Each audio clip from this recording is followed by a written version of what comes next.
Borislav Mihajlović Mihiz bio je, ako se tako može reći, umetnik usmene reči.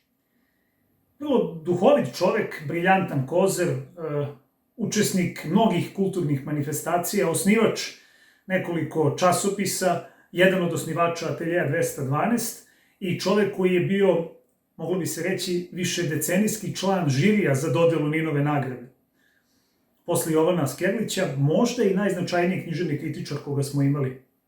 Kažem umetnik usmene reči zato što nije mnogo pisao, recimo da je ponekada ili možda i češće bio lenj. Međutim, postoji jedno svedočanstvo koje je pred kraj života ostalo zabeleženo, to je tekst koji je on objavio na nagovor Zire Adamovića, svog prijatelja, novinara Politike. Zire je uvideo da se Mihiz zaista sretao sa mnogim vrlo različitim, zanimljivim, neobičnim, često i za istoriju značajnim ljudima i Mihiz je usled tog nagovora, kažu, napisao jedno delo koje je šarmantnog naslova Autobiografija o drugima.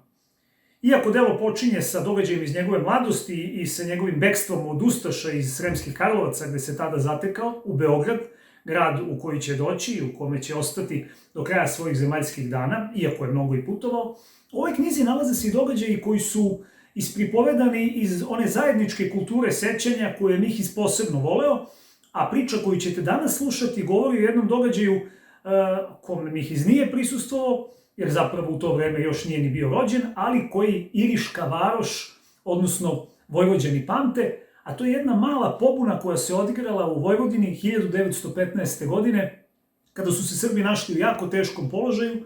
Oni su naravno žalili svoje sunarodnike koji su bili pod austro-ugarskim udarom, a sami su bili podanici carevine.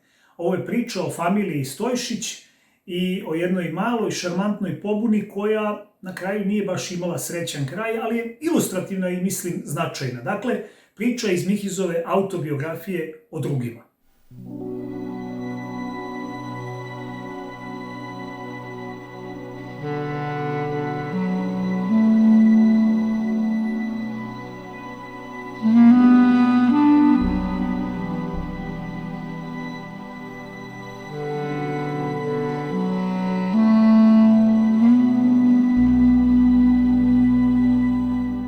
Od 10 dece iriškog zemljoposednika Paje Stojšića, nejedno će potvrditi Isidorinu hroniku Palanačkog groblja, tragičnu sudbinu i obrečenost na iskop gospodskih prečanskih porodica.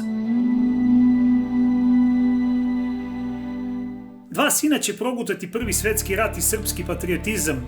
Jedan će poginuti u neuspelom prebegu iz Austro-Ugarske u rusku vojsku, drugi kao dobrovoljac na Dobruđi i od njih će ostati samo kenotaf na iriškom groblju.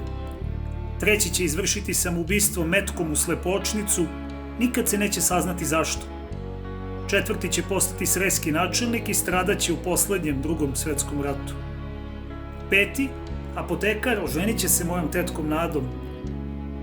Moj dobrodušni tečaj oca završit će kao penzionisani apotekarski pukovnik JNA, a njegov sin, kome je majka dala ime svog brata Gojka, jedini je izdanak prezimena iriških Stojšića. Danas u Irigu Stojšićevih, sem na groblju, više nema, a porodična saga Ište zahteva poentu da sabere i osvetli celinu.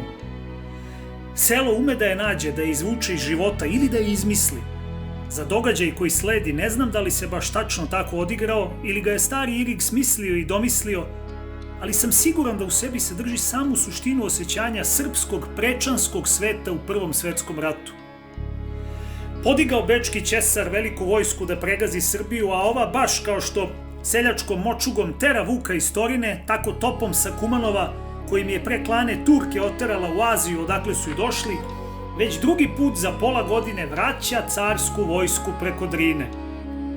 I Rižanima drhti srce od ponosa i od strepnje. A predsjednik opštine Paja Stojšić muku muči, ima dvosekli položaj. Kako provesti selo i sebe kroz ovaj rat i spojiti nespojivo? Lojalnost prema državi čiji si podanik i vernost svom imenu i poreklu. A još stiglo naređenje da se neizostavno i svečano ima proslaviti rođendan cara i kralja Franca Jozefa. I Rižani se krste u čudu šta je Paji, Umesto da to, kad se već mora, obavi tek da se odbije od reda, da pozove mesečare, one što primadu platu i za koje svi znaju da moraju doći, on zapeo pa izmišljava. Sprema veliku proslavu ko da će, ne daj Bože, Sveti Sava. Naredio učitelju, a taj je bar uvek bio dobar Srbin, da spremi muški hor, uča se zatvorio s pevačima u školu, nikog ne puštadu blizu, spremadu valjda nesrećnici švapsko Gott erhalte ili neku mađarsku gaduriju. Kolu srpskih sestara poslo Paja po panduru pismen befel da se sve do jedne moradu pojaviti u narodnim nošnjama, a sokoli u uniformama. Dobošar već 3 dana uzastopce dobuje po raskrsnicama da svi domaćini kuće u stajaćem modelu pod pretnjom kazne zatvora imadu doći na proslavu rođendana i da pardona neće biti. Mora biti da se predsjednik grdno prepo mađarskih logora pa bruka i sebe i selo. Omrknu i taj dan, 18. avgust 1915. U najvećoj iriškoj sobi, u sali Puljine kafane, došao ko došao, kod kuće ostao ko je smeo. Tu je i policijski pristav sa džandari da čuva do red. Na bini hor valja će ustajati na noge i pod sramotom slušati kako naši momci pevadu da Bog poživi njinog cara i kralja. Učitelj nikako da stupi pred hor i podigne ruke, nešto se čeka. Vrpolje se i rižani. Što se već jedare ne počinje, pa da se što pre oposli ova bruka, da se vrati do kućama i psuju mater i caru i sebi, a pa i Stojšiću i mater i oca. U neko doba evo i njega. Izašao na binu pravo iz one sobice gdje se preslači do glumci kad gostuje Srpsko narodno pozorište iz Nova Sada, stao pa i gleda. Ubledio, došao nekako mršaviji i valjda i njega ždere ova bruka. Ćuti, šara očima po njima, ko da i prebraje i gleda ko nije došao. Onda se trired prekrsti i zazva Boga. Ajde u ime Božije da počinjemo, dragi moji rižani. Pozvao sam vas danas na ovu svečanost da proslavimo rođendan vladara naše otadžbine, njegovog veličanstva, kralja Srbije Petra I. Karađorđevića. Učitelj dade znak i hor grmnu himnu naroda, jedino koji svoj spas traži od Boga pravde. Policijski pristav skočio na pozornicu, svlači s nje govornika, žandari hvataju horovođu i rasteruju hor, a Irig ustao na noge i obeznanjen od sreće i prkosa tera Bože pravde do poslednjeg stiha. Predsjednik opštine i dirigent iriškog hora odvedeni su u Nežider, jedan od strašnih mađarskih logora. Paja Stojšić će preživeti i dočekati kraj i slom Dunavske monarhije, učitelj neće. U 20. veku, sred žitnice Evrope, umreće od gladi kao i tolike hiljade Srba u tim gubilištima, prethodnici Hitlerovih i Staljinovih lagera, o kojima i mi danas jedva nešto znamo, a svet baš ništa.